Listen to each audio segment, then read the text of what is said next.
सहारा enterprises तुमच्या स्वप्नातली गाडी आता कमी किमतीत. इचलकरंजी शहरालगत असलेल्या कबनूर चंदूर रोडवर कोन्नूर पार्कमधल्या सहारा एंटरप्राइजेस इथं पश्चिम महाराष्ट्रातली विविध बँका आणि फायनान्स कंपन्यांनी जप्त केलेल्या जुन्या दुचाकी आणि चारचाकी गाड्यांची विक्री केली जाते. शोरूम किमतीपेक्षा 25 ते 50% कमी दरात, उत्तम स्थितीत आणि संपूर्ण कागदपत्रांसह त्वरित डिलिव्हरी. दुचाकी 20,000 पासून पुढे तर चारचाकी 50,000 पासून पुढे. आपल्या पसंतीची कार किंवा बाईक आता अगदी परवडणाऱ्या दरात घेऊन जा. विश्वास, पारदर्शक व्यवहार आणि उत्तम सेवा हेच आमचं वैशिष्ट्य.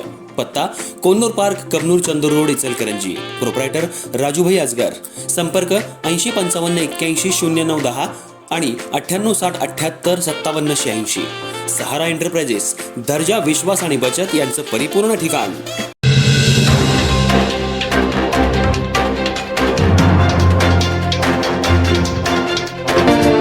नमस्कार, मी तेजस्विनी मगदूम. एम मराठीमध्ये आपल्या सर्वांचं स्वागत आहे. पाहूयात ठळक घडामोडी. इचलकरंजी महानगरपालिकेच्या निवडणुकीमध्ये नवनवीन खुलासे पाहायला मिळत आहेत. काल भाजप शिवसेना यांची प्रभाग क्रमांक 1 ते 16 उमेदवारांची निवड सोशल मीडियावर घोषित करण्यात आली होती. त्याला पुन्हा स्थगिती देण्यात आली आहे.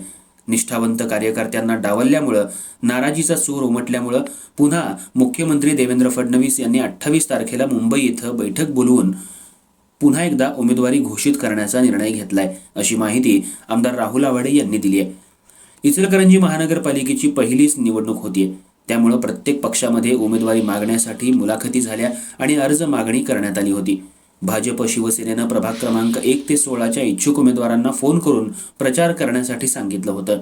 पण भाजपमधील निष्ठावंत कार्यकर्त्यांनी आज उघडपणे नाराजी दर्शवली.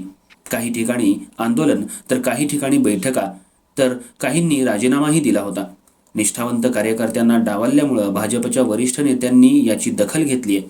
राज्याचे मुख्यमंत्री देवेंद्र फडणवीस यांनी मुंबई इथं पुन्हा नव्यानं उमेदवार घोषित करण्यासाठी 28 तारखेला रविवारी बैठक बोलवून नव्यानं उमेदवार घोषणा करणार असल्याची माहिती आमदार राहुल आवाडे यांनी दिली आहे.